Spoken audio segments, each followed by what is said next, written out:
There are two ways to create a workflow. First, you can browse the workflow library. This library contains over 1,000 pre-made workflows. You can simply select a workflow and use it as a starting point to customize for your organization's needs. The second is to start from scratch. Today we'll use our example from Cookie House Company. And on the screen you see their paper form. And there's a lot of data issues with this submission. You can see that some of the responses are hard to read, some of the steps are omitted. Operators can easily fudge the numbers, and there's a lack of traceability.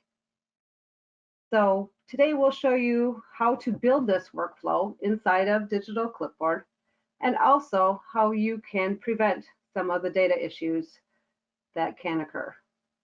You can go into the Digital Clipboard Workflow Builder and hit the Create Workflow button. Simply give it a name, Product Analysis Audit. And you're ready to begin. The Workflow Builder will bring up the design pad where you can simply drag and drop widgets to create the elements that are on your paper form. As you can see, the very first item is the location. In the center panel, we have all the widgets that are available for you to design your digital workflow. Some popular choices are text box, numeric, choice list. There's a photo widget. Also, you can record the date and time of various actions, timestamps, and you can even record video and add static media. There are a variety of other options as well, including the barcode scanner, which is also popular, that you can use to customize your digital workflow. So let's begin. So let's start with location. For location, I want the answers to be standardized, right? There's only so many locations, so I'm going to use a choice list. Because using a choice list, it gives me the option to limit the answers provided by the auditor. So our Cookie House only has 3 different locations. We have Cedar Rapids, we have St. Paul, and we have Dallas. It is very simple to add choices to these lists. It's just keep typing and adding a return character at the end of each one. Now when this is selected,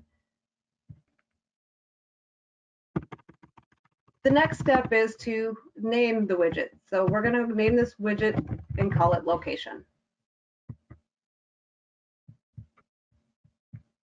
The next step is audit date and auditor. Both these are automatically collected every time a workflow is submitted inside a digital clipboard. So you really don't need to include them on your design pad. The next option is a product name.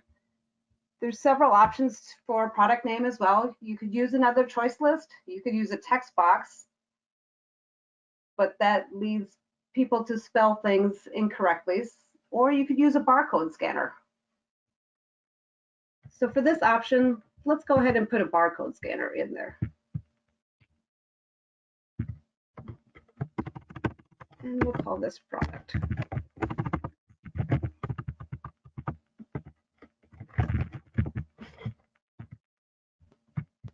Lot number, batch number, item number.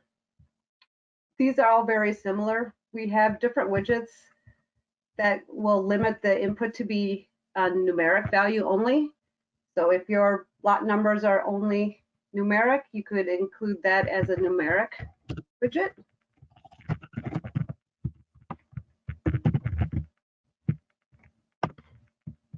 And we also have text box that you could have alphanumeric characters as well.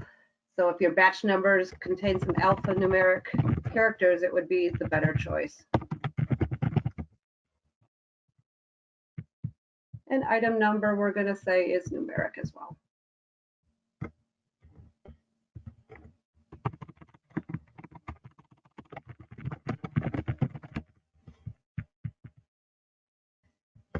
And as you can see in this section where they're collecting data about the actual audit, you can see there's a lot of variety in the answers. The intention of this paper form was for the auditors to simply select whether it was a pass, fail, or NA. There was no intention to have numbers or text or anything like that. So for this, we're going to use the choice list grid. We're going to use a choice list. And we're going to limit the answers that the auditor can enter.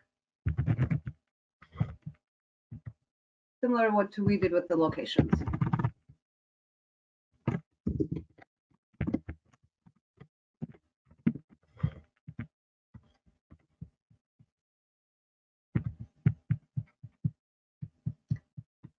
And we do this several times because they're all very similar. And it's really easy to move items around. You simply drag and drop if things end up in the wrong spot as you're moving things around. And here we'll put in the quantity. Update our choices. And something you'll notice as you go through each of these widgets will have its own set of properties. These properties can make it so the user has to fill it in. So this required property will make it so that the user cannot submit data without that being there. And as you go through the different types, you'll see that there's different options. For the text box, you can have a max or a min length. Or for the numeric text box, you can make sure that it's a number that falls within a certain range. So this allows you to customize the workflow to collect data and to validate it as much as you would like. Back to this, we have color.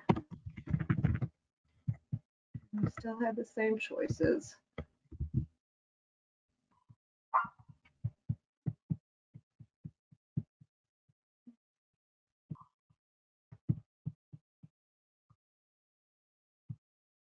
And we have a couple more boxes. For the appearance, we're going to add an additional nice widget. We're going to put a photo widget that is also related to the appearance. So if there is an issue with the appearance, you may want to have a picture collected.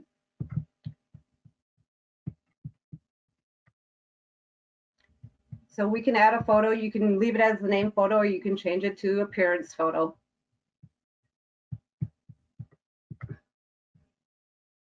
But when you go into the properties of the photo, you will see that there's visibility conditions. So you can make this photo widget only show up if the appearance contains a fixed value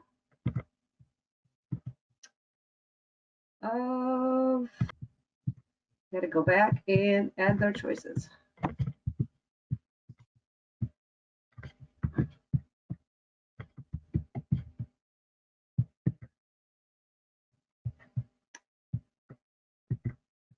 Contains a choice of fail. Now, when the auditor has a failed appearance, this photo will be required. See the little star? This means that the widget is required, and they'll have to take a picture. And along with that picture, they can annotate and show exactly where the appearance is failing. The next thing we'll go on to is the compliance labeling.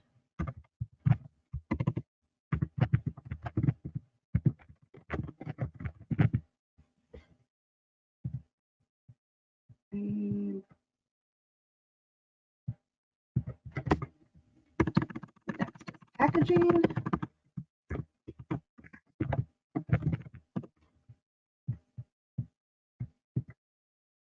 And the final one is overriding.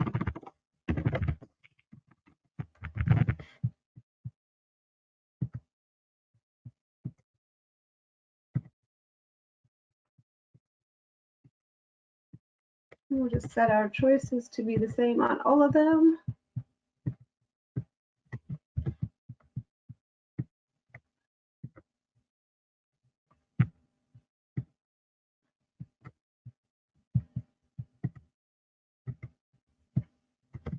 And then there's just a few more, or a couple more fields that we need to add. So this audit has a spot where the auditor could just add overall comments. You could make this conditional as well, based on if you received any failures for any of the specifications. So we'll just call this comments. And then we have the auditor's signature. So that's a separate widget that we need to pull on as well. And then we want to move that down to the bottom. And there we go. So now the next step is to publish your app.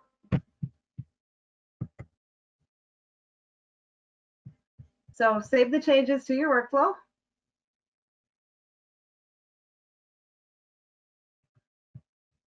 And now we publish the app.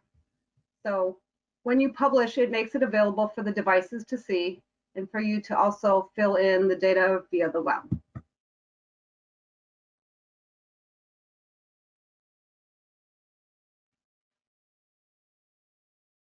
Now, once the device is updated to download the current version of that app, you will be able to see your digital workflow and use it immediately.